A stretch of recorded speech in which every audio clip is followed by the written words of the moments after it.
The Book of Daniel. Daniel chapter 1. In the 3rd year of the reign of Jehoiakim, king of Judah, Nebuchadnezzar, king of Babylon, came to Jerusalem and besieged it. And the Lord delivered Jehoiakim, king of Judah, into his hand, along with some of the articles from the temple of God. These he carried off to the temple of his God in Babylonia, and put in the treasure house of his God.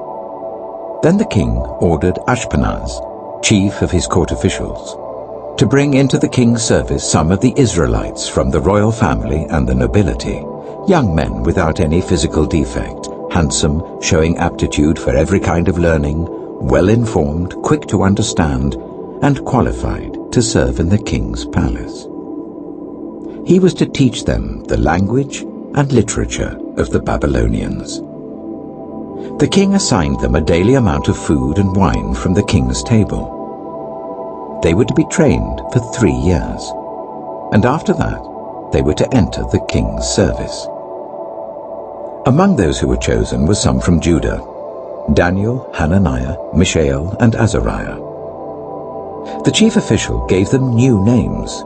To Daniel, the name Belteshazzar; to Hananiah, Shadrach; to Mishael, Meshach; and to Azariah, Abednego. But Daniel resolved not to defile himself with the royal food and wine, and he asked the chief official for permission not to defile himself in this way. Now God had caused the official to show favor and compassion to Daniel. But the official told Daniel, "I'm afraid of my lord the king, who has assigned your food and drink. Why should he see you looking worse than the other young men of your age? The king would then have my head because of you." Daniel then said to the guard, whom the chief official had appointed over Daniel, Hananiah, Mishael, and Azariah, "Please test your servants for 10 days. Give us nothing but vegetables to eat and water to drink. Then compare our appearance with that of the young men who eat the royal food, and treat your servants in accordance with what you see." So he agreed to this and tested them for 10 days. At the end of the 10 days, they looked healthier and better nourished than any of the young men who ate the royal food. So the guard took away their choice food and the wine they were to drink, and gave them vegetables instead. To these 4 young men, God gave knowledge and understanding of all kinds of literature and learning. And Daniel could understand visions and dreams of all kinds. At the end of the time set by the king to bring them into his service, the chief official presented them to Nebuchadnezzar. The king talked with them, and he found none equal to Daniel, Hananiah, Mishael, and Azariah. So they entered the king's service. In every matter of wisdom and understanding about which the king questioned them, he found them 10 times better than all the magicians and enchanters in his whole kingdom. And Daniel remained there until the 1st year of King Cyrus. Daniel chapter 2. In the 2nd year of his reign, Nebuchadnezzar had dreams. His mind was troubled, and he could not sleep. So the king summoned the magicians, enchanters, sorcerers, and astrologers to tell him what he had dreamed. When they came in and stood before the king, he said to them, "I have had a dream that troubles me, and I want to know what it means." Then the astrologers answered the king, "May the king live forever. Tell your servants the dream, and we will interpret it." The king replied to the astrologers, "This is what I have firmly decided. If you do not tell me what my dream was and interpret it, I will have you cut into pieces and your houses turned into piles of rubble. But if you tell me the dream and explain it, you will receive from me gifts and rewards and great honor. So, tell me the dream and interpret it for me." Once more they replied, "Let the king tell his servants the dream, and we will interpret it." Then the king answered, "I'm certain that you're trying to gain time, because you realize that this is what I have firmly decided. If you do not tell me the dream, there is only one penalty for you. You have conspired to tell me misleading and wicked things, hoping the situation will change. So then, tell me the dream, and I will know that you can interpret it for me." The astrologers answered the king, "There is no one on earth who can do what the king asks. No king, however great and mighty, has ever asked such a thing of any magician or enchanter or astrologer. What the king asks is too difficult. No one can reveal it to the king except the gods, and they do not live among humans." This made the king so angry and furious that he ordered the execution of all the wise men of Babylon. So the decree was issued to put the wise men to death, and men were sent to look for Daniel and his friends to put them to death. When Arioch, the commander of the king's guard, had gone out to put to death the wise men of Babylon, Daniel spoke to him with wisdom and tact. He asked the king's officer, "Why did the king issue such a harsh decree?" Arioch then explained the matter to Daniel. At this, Daniel went in to the king and asked for time, so that he might interpret the dream for him. Then Daniel returned to his house and explained the matter to his friends Hananiah, Mishael, and Azariah. He urged them to plead for mercy from the God of heaven concerning this mystery, so that he and his friends might not be executed with the rest of the wise men of Babylon. During the night, the mystery was revealed to Daniel in a vision. Then Daniel praised the God of heaven and said, "Praise be to the name of God forever and ever. Wisdom and power are his.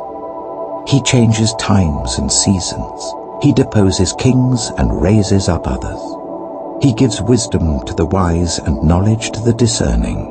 He reveals deep and hidden things. He knows what lies in darkness, and light dwells with him. I thank and praise you, God of my ancestors. You have given me wisdom and power. You have made known to me what we asked of you. You have made known to us the dream of the king." Then Daniel went to Arioch, whom the king had appointed to execute the wise men of Babylon, and said to him, "Do not execute the wise men of Babylon. Take me to the king, and I will interpret his dream for him." Arioch took Daniel to the king at once and said, "I have found a man among the exiles from Judah who can tell the king what his dream means." The king asked Daniel, also called Belteshazzar, "Are you able to tell me what I saw in my dream and interpret it?" Daniel replied, "No wise man, enchanter, magician, or diviner can explain to the king the mystery he has asked about, but there is a God in heaven who reveals mysteries. He has shown King Nebuchadnezzar what will happen in days to come. Your dream and the visions that passed through your mind as you were lying in bed are these. As your majesty was lying there, your mind turned to things to come, and the revealer of mysteries showed you what is going to happen. As for me, this mystery has been revealed to me, not because I have greater wisdom than anyone else alive, but so that your majesty may know the interpretation, and that you may understand what went through your mind. Your majesty looked, and there before you stood a large statue, an enormous, dazzling statue, awesome in appearance. The head of the statue was made of pure gold, its chest and arms of silver, its belly and thighs of bronze, its legs of iron, its feet partly of iron and partly of baked clay. While you were watching, a rock was cut out, but not by human hands. It struck the statue on its feet of iron and clay and smashed them. Then the iron, the clay, the bronze, the silver, and the gold were all broken to pieces and became like chaff on a threshing floor in the summer. The wind swept them away without leaving a trace. But the rock that struck the statue became a huge mountain and filled the whole earth. This was the dream, and now we will interpret it to the king. Your Majesty, you are the King of Kings. The God of heaven has given you dominion and power and might and glory. In your hands he has placed all mankind and the beasts of the field and the birds in the sky. Wherever they live, he has made you ruler over them all. You are that head of gold. After you, another kingdom will arise, inferior to yours. Next, a third kingdom, one of bronze, will rule over the whole earth. Finally, there will be a fourth kingdom, strong as iron. For iron breaks and smashes everything, and as iron breaks things to pieces, so it will crush and break all the others. Just as you saw that the feet and toes were partly of baked clay and partly of iron, so this will be a divided kingdom. Yet it will have some of the strength of iron in it, even as you saw iron mixed with clay.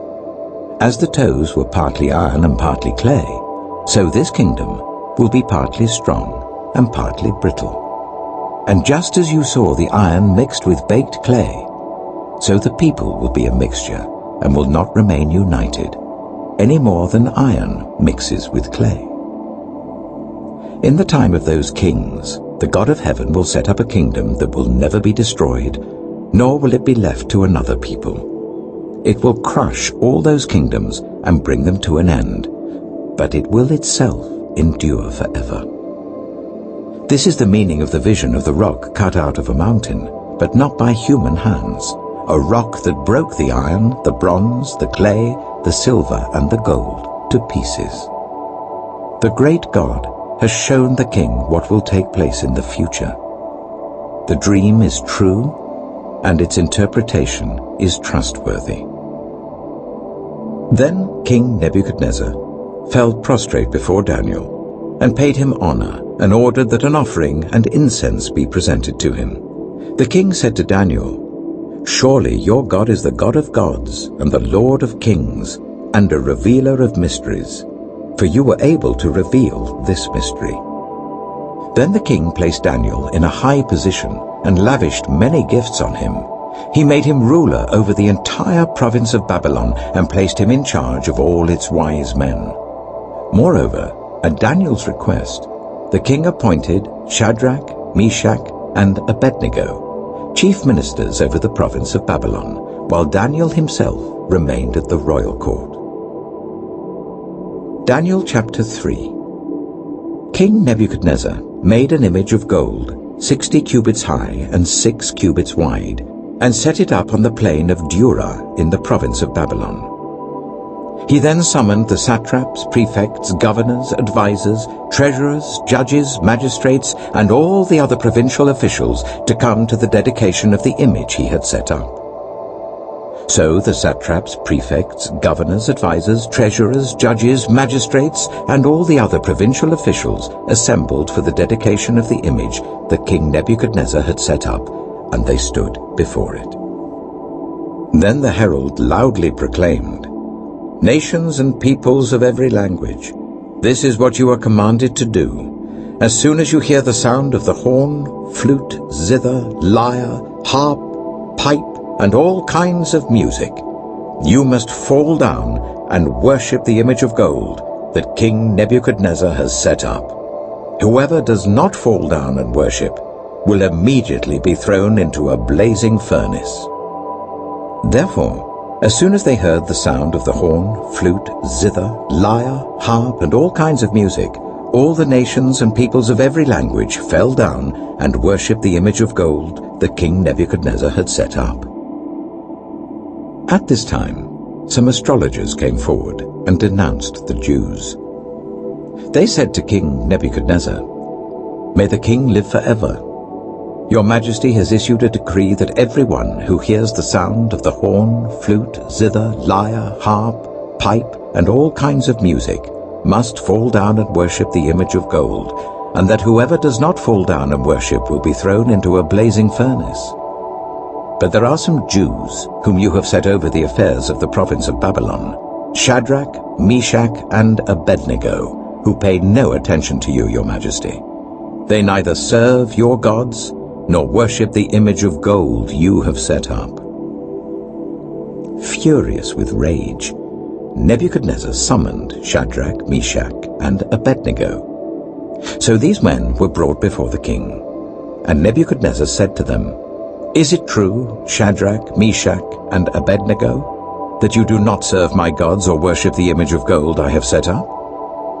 Now when you hear the sound of the horn, flute, zither, lyre, harp, pipe, and all kinds of music, if you are ready to fall down and worship the image I made, very good. But if you do not worship it, you will be thrown immediately into a blazing furnace. Then what God will be able to rescue you from my hand?" Shadrach, Meshach, and Abednego replied to him, "King Nebuchadnezzar, we do not need to defend ourselves before you in this matter. If we are thrown into the blazing furnace, the God we serve is able to deliver us from it, and he will deliver us from your majesty's hand. But even if he does not, we want you to know, your majesty, that we will not serve your gods or worship the image of gold you have set up." Then Nebuchadnezzar was furious with Shadrach, Meshach, and Abednego, and his attitude towards them changed.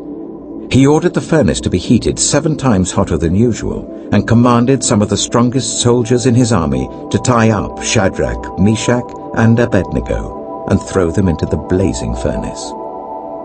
So these men, wearing their robes, trousers, turbans, and other clothes, were bound and thrown into the blazing furnace. The king's command was so urgent, and the furnace so hot, that the flames of the fire killed the soldiers who took up Shadrach, Meshach, and Abednego, and these 3 men, firmly tied, fell into the blazing furnace. Then King Nebuchadnezzar leapt to his feet in amazement and asked his advisers, "Weren't there 3 men that we tied up and threw into the fire?" They replied, "Certainly, your majesty." He said, "Look, I see 4 men walking around in the fire, unbound and unharmed, and the 4th looks like a son of the gods." Nebuchadnezzar then approached the opening of the blazing furnace and shouted, "Shadrach, Meshach, and Abednego, servants of the Most High God, come out, come here." So Shadrach, Meshach, and Abednego came out of the fire, and the satraps, prefects, governors, and royal advisers crowded round them. They saw that the fire had not harmed their bodies, nor was a hair of their heads singed. Their robes were not scorched, and there was no smell of fire on them. Then Nebuchadnezzar said, "Praise be to the God of Shadrach, Meshach, and Abednego, who has sent his angel and rescued his servants. They trusted in him and defied the king's command, and were willing to give up their lives rather than serve or worship any god except their own God. Therefore, I decree that the people of any nation or language who say anything against the God of Shadrach, Meshach, and Abednego be cut into pieces, and their houses be turned into piles of rubble, for no other God can save in this way." Then the king promoted Shadrach, Meshach, and Abednego in the province of Babylon. Daniel chapter 4. King Nebuchadnezzar, to the nations and peoples of every language who live in all the earth, may you prosper greatly. It is my pleasure to tell you about the miraculous signs and wonders that the Most High God has performed for me. How great are his signs, how mighty his wonders! His kingdom is an eternal kingdom. His dominion endures from generation to generation. I, Nebuchadnezzar, was at home in my palace, contented and prosperous. I had a dream that made me afraid.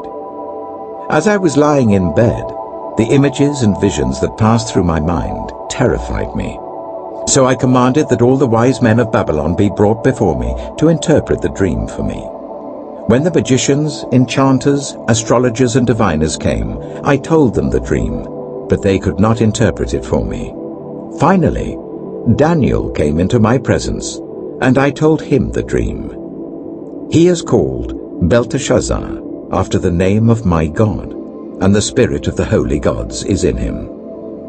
I said, "Belteshazzar, chief of the magicians, I know that the spirit of the holy gods is in you, and no mystery is too difficult for you. Here is my dream. Interpret it for me.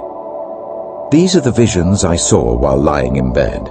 I looked, and there before me stood a tree in the middle of the land. Its height was enormous. The tree grew large and strong, and its top touched the sky. It was visible to the ends of the earth.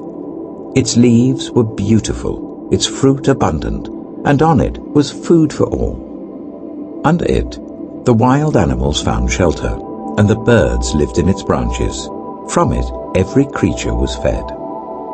In the visions I saw while lying in bed, I looked, and there before me was a holy one, a messenger, coming down from heaven. He called in a loud voice, "Cut down the tree, and trim off its branches. Strip off its leaves and scatter its fruit. Let the animals flee from under it, and the birds from its branches. But let the stump and its roots, bound with iron and bronze, remain in the ground, in the grass of the field. Let him be drenched with the dew of heaven, and let him live with the animals among the plants of the earth. Let his mind be changed from that of a man, and let him be given the mind of an animal, till 7 times pass by for him." The decision is announced by messengers. The holy ones declare the verdict, so that the living may know that the Most High is sovereign over all kingdoms on earth, and gives them to anyone he wishes, and sets over them the lowliest of people. This is the dream that I, King Nebuchadnezzar, had. Now, Belteshazzar, tell me what it means, for none of the wise men in my kingdom can interpret it for me, but you can, because the spirit of the holy gods is in you. Then Daniel, also called Belteshazzar, was greatly perplexed for a time, and his thoughts terrified him. So the king said, "Belteshazzar, do not let the dream or its meaning alarm you." Belteshazzar answered, "My lord, if only the dream applied to your enemies and its meaning to your adversaries. The tree you saw, which grew large and strong, with its top touching the sky, visible to the whole earth, with beautiful leaves and abundant fruit, providing food for all, giving shelter to the wild animals, and having nesting places in its branches for the birds. Your Majesty, you are that tree. You have become great and strong. Your greatness has grown until it reaches the sky, and your dominion extends to distant parts of the earth. Your Majesty saw a holy one, a messenger, coming down from heaven and saying, "Cut down the tree and destroy it, but leave the stump, bound with iron and bronze, in the grass of the field, while its roots remain in the ground. Let him be drenched with the dew of heaven, let him live with the wild animals until 7 times pass by for him." This is the interpretation, Your Majesty, and this is the decree the Most High has issued against my lord the king. You will be driven away from people, and will live with the wild animals. You will eat grass like the ox, and be drenched with the dew of heaven. 7 times will pass by for you, until you acknowledge that the Most High is sovereign over all kingdoms on earth, and gives them to anyone he wishes. The command to leave the stump of the tree with its roots means that your kingdom will be restored to you when you acknowledge that heaven rules. Therefore, Your Majesty, be pleased to accept my advice. Renounce your sins by doing what is right, and your wickedness by being kind to the oppressed. It may be that then your prosperity will continue. All this happened to King Nebuchadnezzar. 12 months later, as the king was walking on the roof of the royal palace of Babylon, he said, "Is not this the great Babylon I have built as the royal residence, by my mighty power and for the glory of my majesty?" Even as the words were on his lips, a voice came from heaven. "This is what is decreed for you, King Nebuchadnezzar. Your royal authority has been taken from you. You will be driven away from people and will live with the wild animals. You will eat grass like the ox. 7 times will pass by for you, until you acknowledge that the Most High is sovereign over all kingdoms on earth, and gives them to anyone he wishes." Immediately what had been said about Nebuchadnezzar was fulfilled. He was driven away from people and ate grass like the ox. His body was drenched with the dew of heaven until his hair grew like the feathers of an eagle and his nails like the claws of a bird. At the end of that time, I, Nebuchadnezzar, raised my eyes towards heaven, and my sanity was restored. Then I praised the Most High. I honored and glorified him who lives forever. His dominion is an eternal dominion. His kingdom endures from generation to generation. All the peoples of the earth are regarded as nothing. He does as he pleases with the powers of heaven and the peoples of the earth. No one can hold back his hand or say to him, "What have you done?" At the same time that my sanity was restored, my honor and splendor were returned to me for the glory of my kingdom. My advisors and nobles sought me out, and I was restored to my throne and became even greater than before. Now I, Nebuchadnezzar, praise and exalt and glorify the King of heaven, because everything he does is right, and all his ways are just. And those who walk in pride, he is able to humble. Daniel chapter 5. King Belshazzar gave a great banquet for 1,000 of his nobles and drank wine with them. While Belshazzar was drinking his wine, he gave orders to bring in the gold and silver goblets that Nebuchadnezzar his father had taken from the temple in Jerusalem, so that the king and his nobles, his wives and his concubines might drink from them. So they brought in the gold goblets that had been taken from the temple of God in Jerusalem, and the king and his nobles, his wives and his concubines drank from them.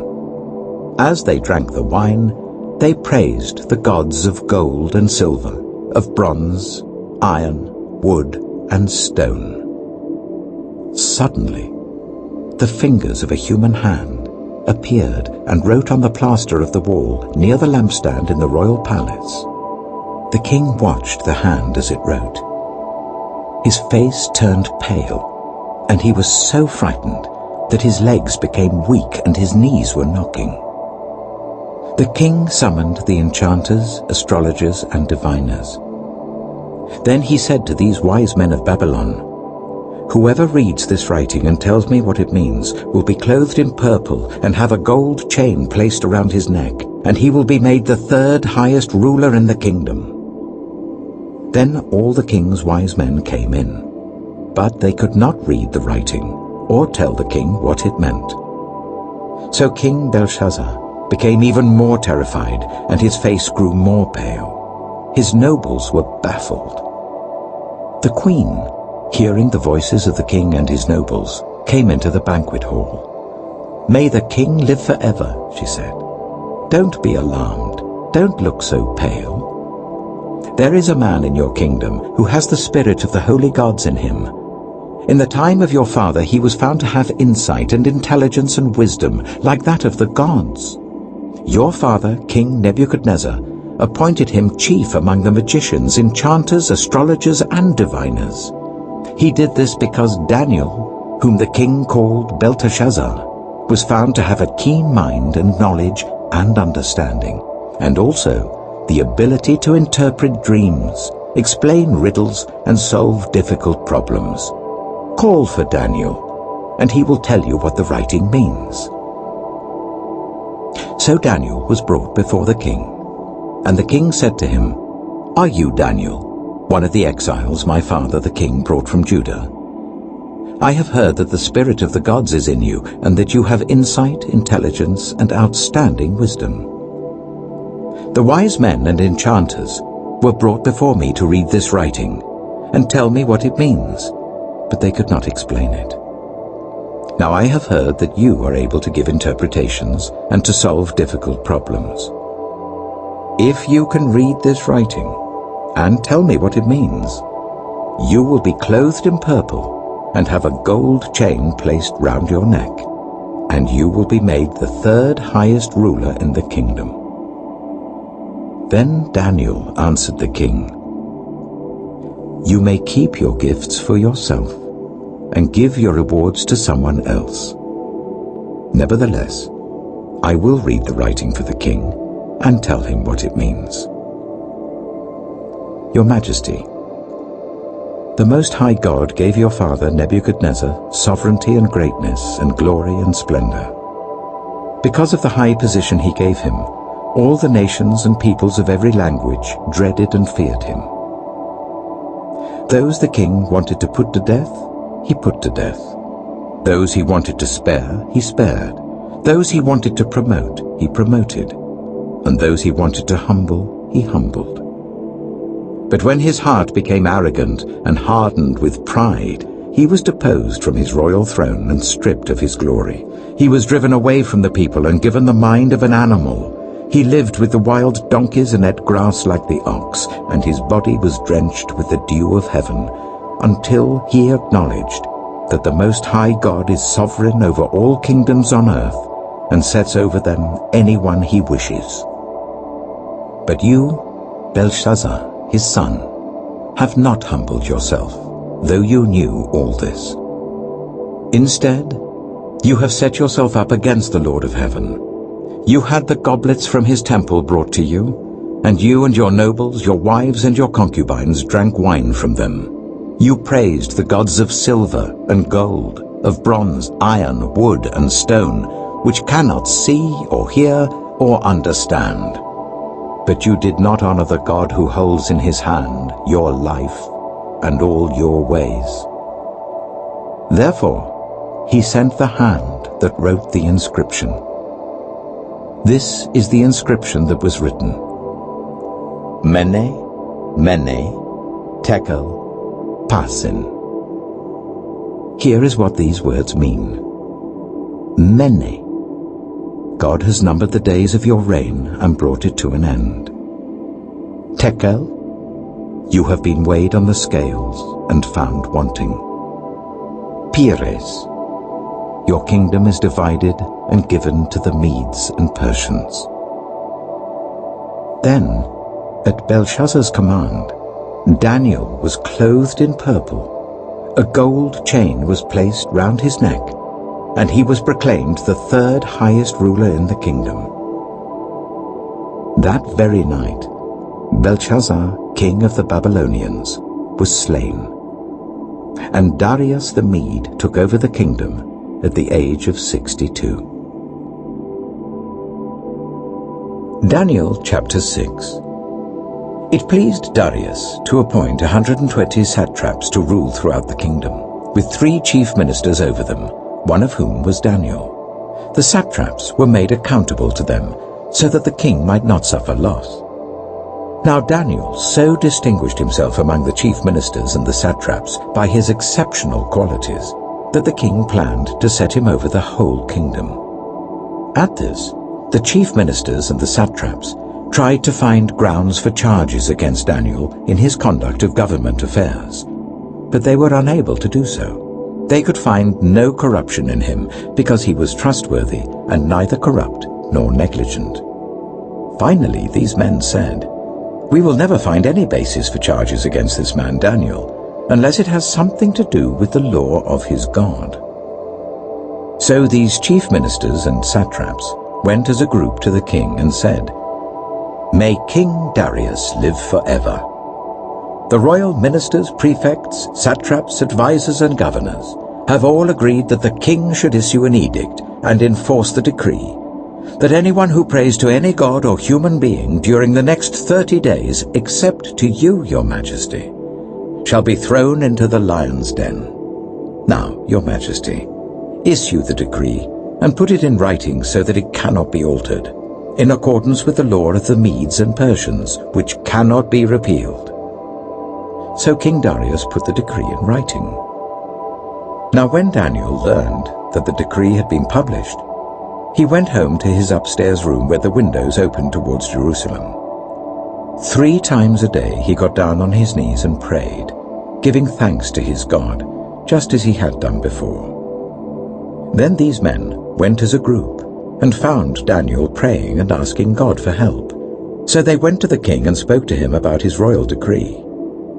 "Did you not publish a decree that during the next 30 days, anyone who prays to any god or human being except to you, your majesty, would be thrown into the lion's den?" The king answered, "The decree stands, in accordance with the law of the Medes and Persians, which cannot be repealed."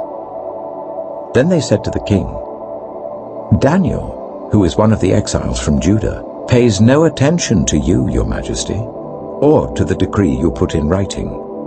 He still prays 3 times a day." When the king heard this, he was greatly distressed. He was determined to rescue Daniel and made every effort until sunset to save him. Then the men went as a group to King Darius and said to him, "Remember, your majesty, that according to the law of the Medes and Persians, no decree or edict that the king issues can be changed." So the king gave the order, and they brought Daniel and threw him into the lion's den. The king said to Daniel, "May your God, whom you serve continually, rescue you." A stone was brought and placed over the mouth of the den, and the king sealed it with his own signet ring and with the rings of his nobles, so that Daniel's situation might not be changed. Then the king returned to his palace and spent the night without eating and without any entertainment being brought to him, and he could not sleep. At the first light of dawn, the king got up and hurried to the lion's den. When he came near the den, he called to Daniel in an anguished voice, "Daniel, servant of the living God, has your God, whom you serve continually, been able to rescue you from the lions?" Daniel answered, "May the king live forever. My God sent his angel, and he shut the mouths of the lions. They have not hurt me, because I was found innocent in his sight. Nor have I ever done any wrong before you, your majesty." The king was overjoyed and gave orders to lift Daniel out of the den. And when Daniel was lifted from the den, no wound was found on him, because he had trusted in his God. At the king's command, the men who had falsely accused Daniel were brought in and thrown into the lion's den along with their wives and children. And before they reached the floor of the den, the lions overpowered them and crushed all their bones. Then King Darius wrote to all the nations and peoples of every language in all the earth, "May you prosper greatly.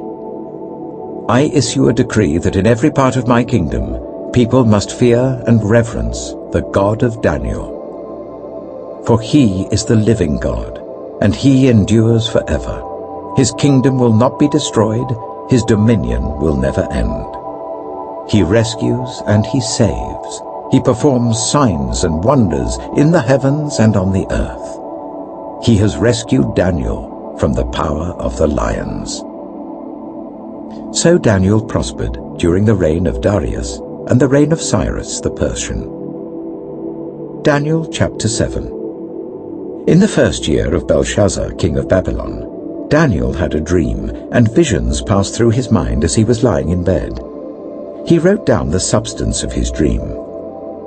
Daniel said, "In my vision at night I looked, and there before me were the 4 winds of heaven churning up the great sea. 4 great beasts, each different from the others, came up out of the sea. The first was like a lion, and it had the wings of an eagle. I watched until its wings were torn off, and it was lifted from the ground so that it stood on 2 feet like a human being. And the mind of a human was given to it. And there before me was a second beast, which looked like a bear. It was raised up on one of its sides, and it had 3 ribs in its mouth between its teeth. It was told, 'Get up and eat your fill of flesh.' After that, I looked, and there before me was another beast, one that looked like a leopard, and on its back it had 4 wings like those of a bird. This beast had 4 heads, and it was given authority to rule. After that, in my vision at night, I looked, and there before me was a fourth beast, terrifying and frightening and very powerful. It had large iron teeth. It crushed and devoured its victims and trampled underfoot whatever was left. It was different from all the former beasts, and it had 10 horns. While I was thinking about the horns, there before me was another horn, a little one, which came up among them, and 3 of the first horns were uprooted before it. This horn had eyes like the eyes of a human being, and a mouth that spoke boastfully. As I looked, thrones were set in place, and the Ancient of Days took his seat. His clothing was as white as snow. The hair of his head was white like wool. His throne was flaming with fire, and its wheels were all ablaze. A river of fire was flowing, coming out from before him. Thousands upon thousands attended him. 10,000 times 10,000 stood before him. The court was seated, and the books were opened. Then I continued to watch, because of the boastful words the horn was speaking. I kept looking until the beast was slain, and its body destroyed and thrown into the blazing fire. The other beasts had been stripped of their authority, but were allowed to live for a period of time. In my vision at night, I looked, and there before me was one like a son of man, coming with the clouds of heaven. He approached the Ancient of Days and was led into his presence. He was given authority, glory, and sovereign power. All nations and peoples of every language worshipped him. His dominion is an everlasting dominion that will not pass away, and his kingdom is one that will never be destroyed. I, Daniel, was troubled in spirit, and the visions that passed through my mind disturbed me. I approached one of those standing there and asked him the meaning of all this. So he told me and gave me the interpretation of these things. The 4 great beasts are 4 kings that will rise from the earth. But the holy people of the Most High will receive the kingdom and will possess it forever, yes, forever and ever. Then I wanted to know the meaning of the 4th beast, which was different from all the others and most terrifying, with its iron teeth and bronze claws, the beast that crushed and devoured its victims and trampled underfoot whatever was left. I also wanted to know about the 10 horns on its head, and about the other horn that came up, before which 3 of them fell, the horn that looked more imposing than the others, and that had eyes and a mouth that spoke boastfully. As I watched, this horn was waging war against the holy people and defeating them, until the Ancient of Days came and pronounced judgment in favor of the holy people of the Most High, and the time came when they possessed the kingdom. He gave me this explanation. The 4th beast is a 4th kingdom that will appear on earth. It will be different from all the other kingdoms, and will devour the whole earth, trampling it down and crushing it. The 10 horns are 10 kings, who will come from this kingdom. After them another king will arise, different from the earlier ones. He will subdue 3 kings. He will speak against the Most High and oppress his holy people, and try to change the set times and the laws. The holy people will be delivered into his hands for a time, times and half a time. But the court will sit, and his power will be taken away and completely destroyed forever. Then the sovereignty, power, and greatness of all the kingdoms under heaven will be handed over to the holy people of the Most High. His kingdom will be an everlasting kingdom, and all rulers will worship and obey him. This is the end of the matter. I, Daniel, was deeply troubled by my thoughts, and my face turned pale, but I kept the matter to myself. Daniel chapter 8. In the 3rd year of King Belshazzar's reign, I, Daniel, had a vision, after the one that had already appeared to me. In my vision, I saw myself in the citadel of Susa, in the province of Elam. In the vision, I was beside the Ulai canal. I looked up, and there before me was a ram with 2 horns standing beside the canal, and the horns were long. One of the horns was longer than the other, but grew up later. I watched the ram as it charged towards the west and the north and the south. No animal can stand against it, and none could rescue from its power. It did as it pleased, and became great. As I was thinking about this, suddenly a goat with a prominent horn between its eyes came from the west, crossing the whole earth without touching the ground. It came towards the 2-horned ram I had seen standing beside the canal and charged at it in great rage. I saw it attack the ram furiously, striking the ram and shattering its 2 horns. The ram was powerless to stand against it. The goat knocked it to the ground and trampled on it, and none could rescue the ram from its power. The goat became very great, but at the height of its power, the large horn was broken off, and in its place 4 prominent horns grew up towards the 4 winds of heaven. Out of one of them came another horn, which started small but grew in power to the south and to the east and towards the beautiful land. It grew until it reached the host of the heavens, and it threw some of the starry host down to the earth and trampled on them. It set itself up to be as great as the commander of the army of the Lord. It took away the daily sacrifice from the Lord, and his sanctuary was thrown down. Because of rebellion, the Lord's people and the daily sacrifice were given over to it.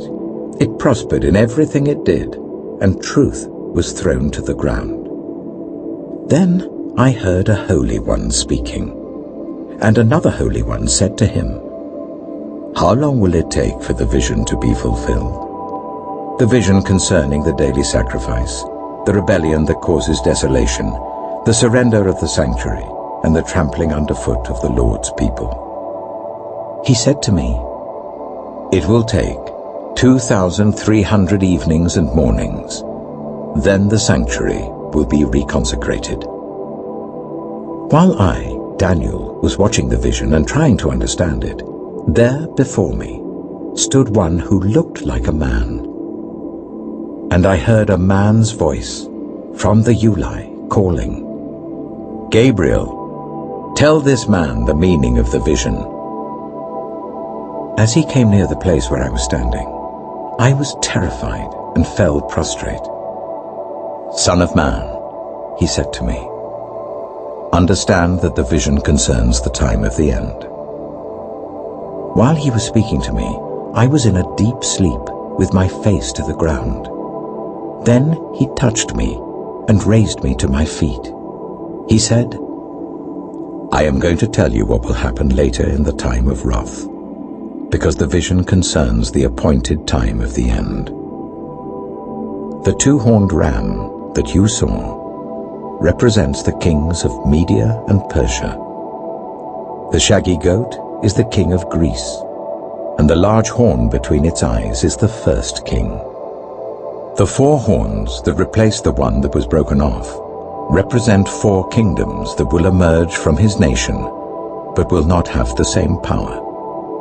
In the latter part of their reign, when rebels have become completely wicked, a fierce-looking king, a master of intrigue, will arise. He will become very strong, but not by his own power. He will cause astounding devastation and will succeed in whatever he does. He will destroy those who are mighty, the holy people. He will cause deceit to prosper, and he will consider himself superior. When they feel secure, he will destroy many and take his stand against the Prince of Princes. Yet he will be destroyed, but not by human power. The vision of the evenings and mornings that has been given you is true, but seal up the vision, for it concerns the distant future." I, Daniel, was worn out. I lay exhausted for several days. Then I got up and went about the king's business. I was appalled by the vision. It was beyond understanding. Daniel chapter 9. In the first year of Darius, son of Xerxes, a Mede by descent, who was made ruler over the Babylonian kingdom, in the first year of his reign, I, Daniel, understood from the scriptures, according to the word of the Lord given to Jeremiah the prophet, that the desolation of Jerusalem would last 70 years. So I turned to the Lord God and pleaded with him in prayer and petition, in fasting and in sackcloth and ashes. I prayed to the Lord my God and confessed, Lord, the great and awesome God, who keeps his covenant of love with those who love him and keep his commandments, we have sinned and done wrong. We have been wicked and have rebelled. We have turned away from your commands and laws. We have not listened to your servants the prophets, who spoke in your name to our kings, our princes, and our ancestors, and to all the people of the land. Lord, you are righteous, but this day we are covered with shame. The people of Judah and the inhabitants of Jerusalem and all Israel, both near and far, in all the countries where you have scattered us because of our unfaithfulness to you. We and our kings, our princes and our ancestors are covered with shame, Lord, because we have sinned against you. The Lord our God is merciful and forgiving, even though we have rebelled against him. We have not obeyed the Lord our God or kept the laws he gave us through his servants the prophets. All Israel has transgressed your law and turned away, refusing to obey you. Therefore, the curses and sworn judgments written in the law of Moses, the servant of God, have been poured out on us because we have sinned against you. You have fulfilled the word spoken against us and against our rulers by bringing on us great disaster. Under the whole heaven, nothing has ever been done like what has been done to Jerusalem. Just as it is written in the law of Moses, all this disaster has come on us. Yet we have not sought the favor of the Lord our God by turning from our sins and giving attention to your truth. The Lord did not hesitate to bring the disaster on us, for the Lord our God is righteous in everything he does, yet we have not obeyed him. Now, Lord our God, who brought your people out of Egypt with a mighty hand, and who made for yourself a name that endures to this day, we have sinned. We have done wrong. Lord, in keeping with all your righteous acts, turn away your anger and your wrath from Jerusalem, your city, your holy hill. Our sins and the iniquities of our ancestors have made Jerusalem and your people an object of scorn to all those around us. Now, our God, hear the prayers and petitions of your servant. For your sake, Lord, look with favor on your desolate sanctuary. Give ear, our God, and hear. Open your eyes and see the desolation of the city that bears your name. We do not make requests of you because we are righteous, but because of your great mercy. Lord, listen. Lord, forgive. Lord, hear and act. For your sake, my God, do not delay, because your city and your people bear your name. While I was speaking and praying, confessing my sin and the sin of my people Israel, and making my request to the Lord my God for his holy hill, while I was still in prayer, Gabriel, the man I had seen in the earlier vision, came to me in swift flight about the time of the evening sacrifice. He instructed me and said to me, Daniel, I have now come to give you insight and understanding. As soon as you began to pray, a word went out, which I have come to tell you, for you are highly esteemed. Therefore consider the word and understand the vision. 70 sevens are decreed for your people and your holy city to finish transgression, to put an end to sin, to atone for wickedness, to bring in everlasting righteousness, to seal up vision and prophecy, and to anoint the most holy place. Know this and understand this. From the time the word goes out to restore and rebuild Jerusalem until the Anointed One, the ruler, comes, there will be 7 sevens and 62 sevens. It will be rebuilt with streets and a trench, but in times of trouble. After the 62 sevens, the Anointed One will be put to death and will have nothing. The people of the ruler who will come will destroy the city and the sanctuary. The end will come like a flood. War will continue until the end, and desolations have been decreed. He will confirm a covenant with many for 1 7. In the middle of the 7, he will put an end to sacrifice and offering, and at the temple he will set up an abomination that causes desolation, until the end that is decreed is poured out on him. Daniel chapter 10. In the 3rd year of Cyrus, king of Persia, a revelation was given to Daniel, who was called Belteshazzar. Its message was true, and it concerned a great war. The understanding of the message came to him in a vision. At that time, I, Daniel, mourned for 3 weeks. I ate no choice food, no meat or wine touched my lips, and I used no lotions at all until the 3 weeks were over. On the 24th day of the 1st month, as I was standing on the bank of the great river, the Tigris, I looked up, and there before me was a man dressed in linen, with a belt of fine gold from Uphaz round his waist. His body was like topaz, his face like lightning, his eyes like flaming torches, his arms and legs like the gleam of burnished bronze, and his voice like the sound of a multitude. I, Daniel, was the only one who saw the vision. Those who were with me did not see it, but such terror overwhelmed them that they fled and hid themselves. So I was left alone, gazing at this great vision. I had no strength left, my face turned deathly pale, and I was helpless.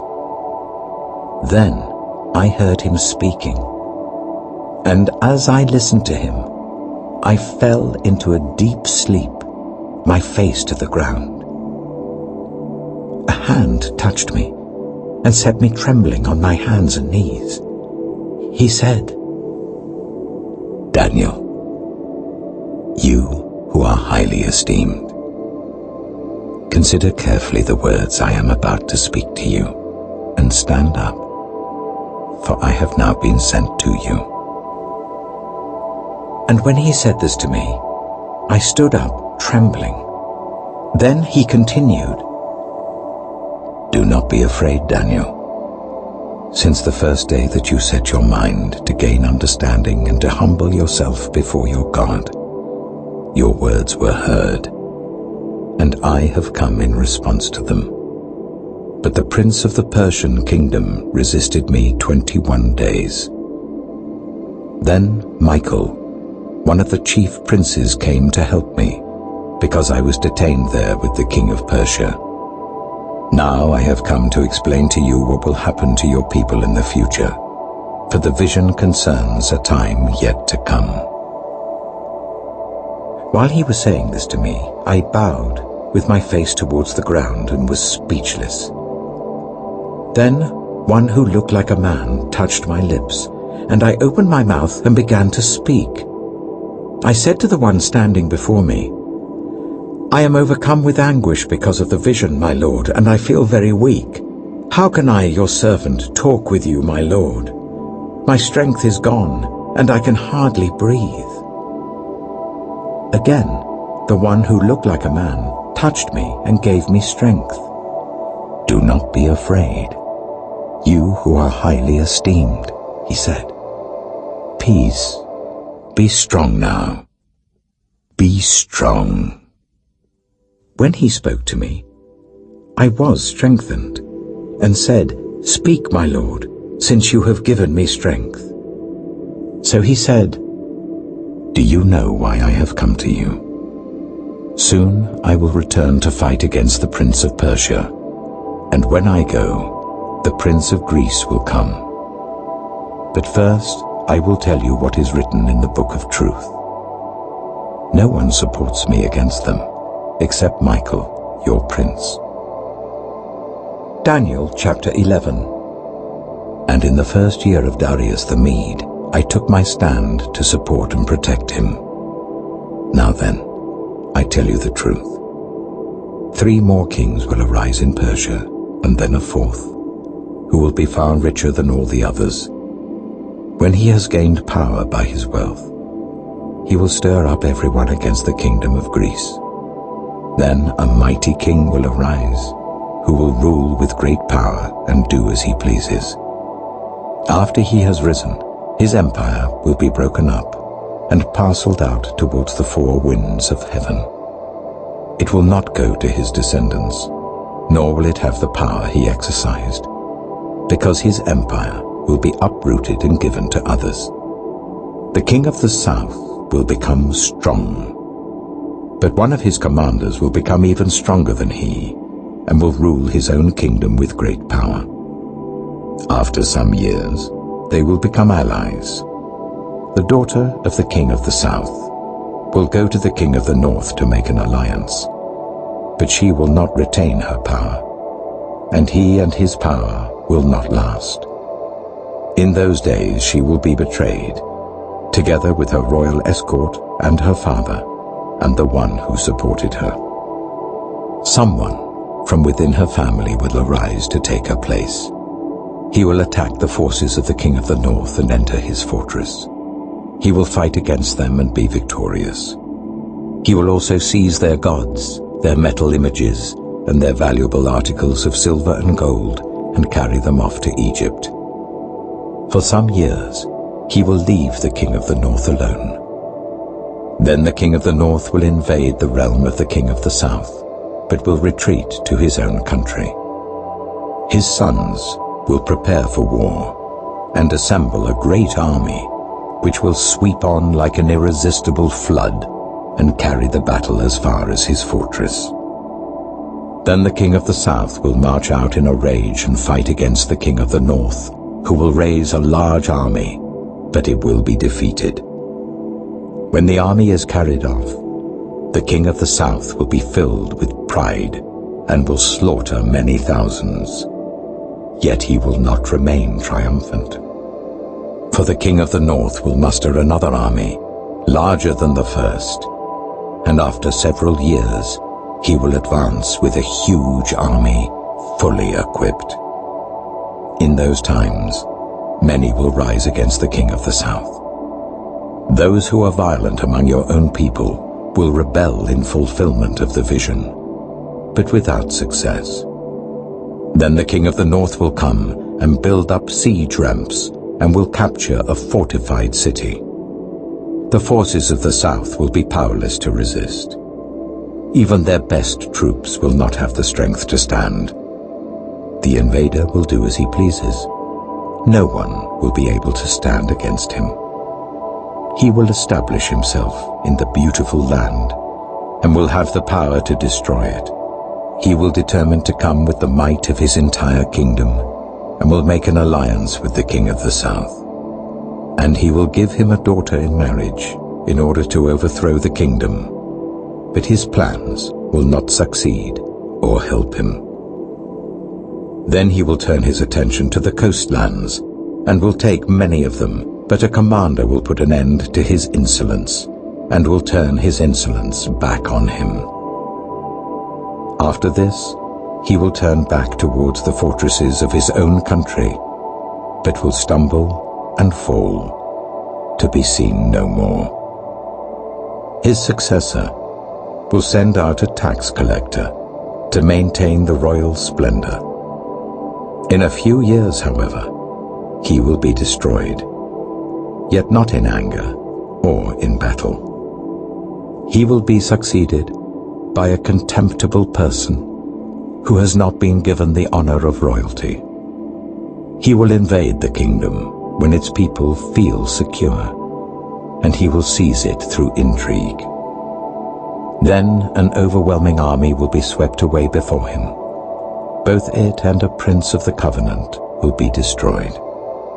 After coming to an agreement with him, he will act deceitfully, and with only a few people, he will rise to power. When the richest provinces feel secure, he will invade them, and will achieve what neither his fathers nor his forefathers did. He will distribute plunder, loot, and wealth among his followers. He will plot the overthrow of fortresses, but only for a time. With a large army he will stir up his strength and courage against the king of the south. The king of the south will wage war with a large and very powerful army, but he will not be able to stand because of the plots devised against him. Those who eat from the king's provisions will try to destroy him. His army will be swept away, and many will fall in battle. The two kings, with their hearts bent on evil, will sit at the same table and lie to each other, but to no avail, because an end will still come at the appointed time. The king of the north will return to his own country with great wealth, but his heart will be set against the Holy Covenant. He will take action against it, and then return to his own country. At the appointed time, he will invade the south again, but this time the outcome will be different from what it was before. Ships of the western coastlands will oppose him, and he will lose heart. Then he will turn back and vent his fury against the Holy Covenant. He will return and show favor to those who forsake the Holy Covenant. His armed forces will rise up to desecrate the temple fortress and will abolish the daily sacrifice. Then they will set up the abomination that causes desolation. With flattery, he will corrupt those who have violated the covenant, but the people who know their God will firmly resist him. Those who are wise will instruct many, though for a time they will fall by the sword, or be burned or captured or plundered. When they fall, they will receive a little help, and many who are not sincere will join them. Some of the wise will stumble, so that they may be refined, purified, and made spotless until the time of the end. For it will still come at the appointed time. The king will do as he pleases. He will exalt and magnify himself above every god, and will say unheard of things against the God of gods. He will be successful until the time of wrath is completed, for what has been determined must take place. He will show no regard for the gods of his ancestors, or for the one desired by women, nor will he regard any god, but will exalt himself above them all. Instead of them, he will honor a god of fortresses, a god unknown to his ancestors. He will honor with gold and silver, with precious stones and costly gifts. He will attack the mightiest fortresses with the help of a foreign god, and will greatly honor those who acknowledge him. He will make them rulers over many people, and will distribute the land at a price. At the time of the end, the king of the south will engage him in battle, and the king of the north will storm out against him with chariots and cavalry and a great fleet of ships. He will invade many countries and sweep through them like a flood. He will also invade the beautiful land.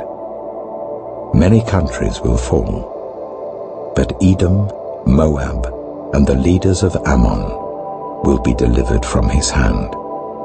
He will extend his power over many countries. Egypt will not escape. He will gain control of the treasures of gold and silver and all the riches of Egypt, with the Libyans and Cushites in submission.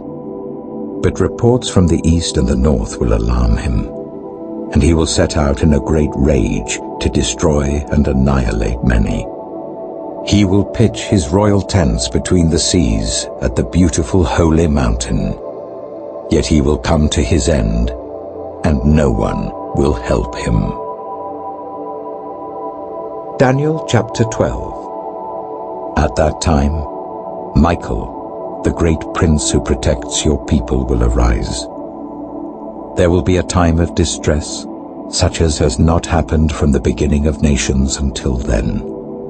But at that time your people, everyone whose name is found written in the book, will be delivered. Multitudes who sleep in the dust of the earth will awake, some to everlasting life, others to shame and everlasting contempt. Those who are wise will shine like the brightness of the heavens, and those who lead many to righteousness like the stars forever and ever. But you, Daniel, roll up and seal the words of the scroll until the time of the end. Many will go here and there to increase knowledge. Then I, Daniel, looked, and there before me stood two others, one on this bank of the river, and one on the opposite bank.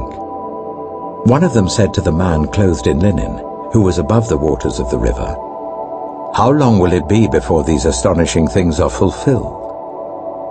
The man clothed in linen, who was above the waters of the river, lifted his right hand and his left hand towards heaven. And I heard him swear by him who lives forever, saying, "It will be for a time, times and half a time, when the power of the holy people has been finally broken. All these things will be completed." I heard, but I did not understand. So I asked, "My Lord, what will the outcome of all this be?"